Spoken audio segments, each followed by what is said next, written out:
എനിക്കൊരുപാട് അതിശയം തോന്നിയിട്ടുണ്ട്. കാരണം എല്ലാ പള്ളികളിലും ഒരുപക്ഷെ ഉണ്ടാകുമായിരിക്കാം. ഞാനൊരു പള്ളിയിലിരിക്കുമ്പോൾ ആ ഇടവകയിലൊരു കുടുംബം എന്ന് പറയുമ്പോൾ ഒരു അമ്മച്ചിയും മക്കളും എല്ലാ ദിവസവും അവരുടെ അപ്പൻ്റെ കുഴിമാടത്തിൽ വന്ന് മുടങ്ങാതെ പ്രാർത്ഥിക്കും.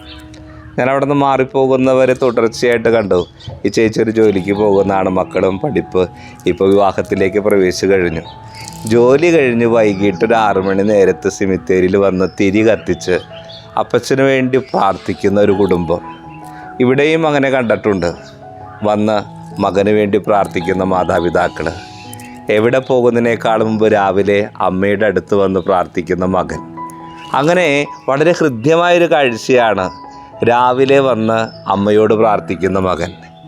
ജോലി തിരക്ക് കഴിഞ്ഞ് വീട്ടിൽ സന്ധ്യപ്രാർത്ഥനയ്ക്ക് മുമ്പ് ഭർത്താവിൻ്റെ മുമ്പിലും അപ്പച്ചൻ്റെ മുമ്പിലും പ്രാർത്ഥിക്കുന്ന കുടുംബങ്ങൾ, പ്രിയപ്പെട്ട മകൻ്റെ ഓർമ്മയുടെ മുമ്പിൽ പ്രാർത്ഥനയോടെ 7 മണിക്ക് നിൽക്കുന്ന മാതാപിതാക്കൾ.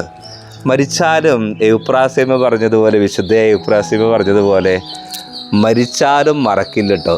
ഇവർ നമ്മളിൽ നിന്ന് വേർപെട്ട് പോയി സ്വർഗസന്നിധിയിലിരിക്കുമ്പോൾ അവരുടെ ഓർമ്മകളുടെ മുമ്പിൽ എത്ര തിരക്കുണ്ടെങ്കിലും വന്ന് നിൽക്കാനും അവരെ ഓർക്കാനും അവർക്ക് വേണ്ടി പ്രാർത്ഥിക്കാനും ഈ പ്രിയപ്പെട്ട കുടുംബങ്ങളൊക്കെ കാണിക്കുന്ന വലിയൊരു മാതൃകയില്ലേ? ആ മാതൃക ഒരുപാട് ഹൃദയങ്ങളെ, കുടുംബങ്ങളൊക്കെ സ്പർശിക്കുമെന്ന് എനിക്ക് തോന്നി. വേർപെട്ടു പോയാലും മാറാമ്പല പിടിക്കാത്ത ഓർമ്മകൾ മനസ്സിൽ സൂക്ഷിച്ച് ആ സൂക്ഷിക്കുന്ന ഓർമ്മകളെ എന്നും പ്രാർത്ഥനയോടെ പ്രിയപ്പെട്ടവരുടെ കുഴിമാടത്തിൽ നിൽക്കുന്ന ആ ജീവിതങ്ങളൊക്കെ എത്ര അനുഗ്രഹീതമാണല്ലേ.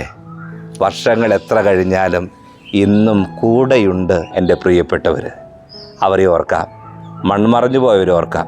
ഇതുപോലെയൊക്കെ തിരക്കുകൾക്കിടയിൽ സമയം കണ്ടെത്തി പ്രിയപ്പെട്ടവരോടൊപ്പമായിരിക്കാൻ സമയം കണ്ടെത്തി പ്രാർത്ഥിക്കുന്ന എല്ലാവരെയും, നമ്മുടെ തിരക്കുകൾക്കിടയിലും ഇതുപോലെയൊക്കെ പ്രിയപ്പെട്ടവരെ ഓർക്കാൻ ദൈവം സമൃദ്ധമായി നമ്മളെയും നമ്മുടെ കുടുംബങ്ങളെയും വേർപെട്ടുപോയ ആത്മാക്കളെയും അനുഗ്രഹിക്കട്ടെ.